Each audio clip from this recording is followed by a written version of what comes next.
অভিনেতা শিপন মিত্র মিডিয়ায় মডেল হিসেবে তার ক্যারিয়ার শুরু করেন এবং 2014 সালে চলচ্চিত্রে পা রাখেন। তার প্রথম সিনেমা দেশা দ্য লিডার তাকে প্রশংসা এনে দেয়। তবে জাতীয় চলচ্চিত্র পুরস্কার তার ভাগ্যে জোটেনি। সিনেমাটি 4টি বিভাগে পুরস্কার পেলেও শিপন পুরস্কার না পাওয়ায় হতাশা প্রকাশ করেছেন।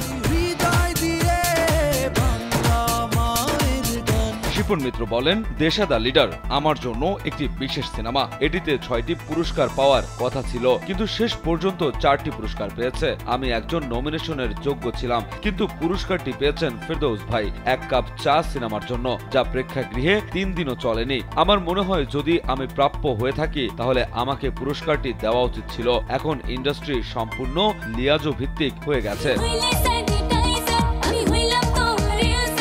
শিপন আরো জানান যে বেশ কয়েকজন নির্মাতার কাছে তার পাওনা টাকা রয়েছে, যার মধ্যে অনন্য মামুনের নাম শীর্ষে। এ পর্যন্ত শিপন 14টি সিনেমায় অভিনয় করেছেন, যার মধ্যে 9টি প্রেক্ষাগৃহে মুক্তি পেয়েছে। এছাড়া তিনি নিয়মিতভাবে ওয়েব ফিল্ম ও নাটকে অভিনয় করে চলেছেন। শিপন একজন সফল নির্মাতা হিসেবেও পরিচিত। বিশেষ করে বিজ্ঞাপন ও মিউজিক ভিডিও নির্মাণে তার দক্ষতা প্রশংসিত হয়েছে।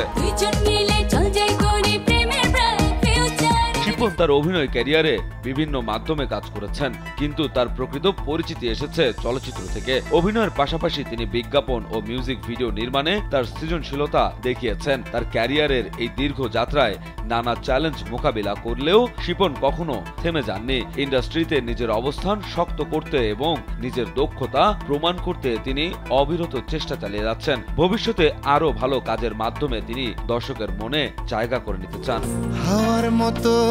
কাছে এলে বিনোদন ডেস্ক, কালবেলা।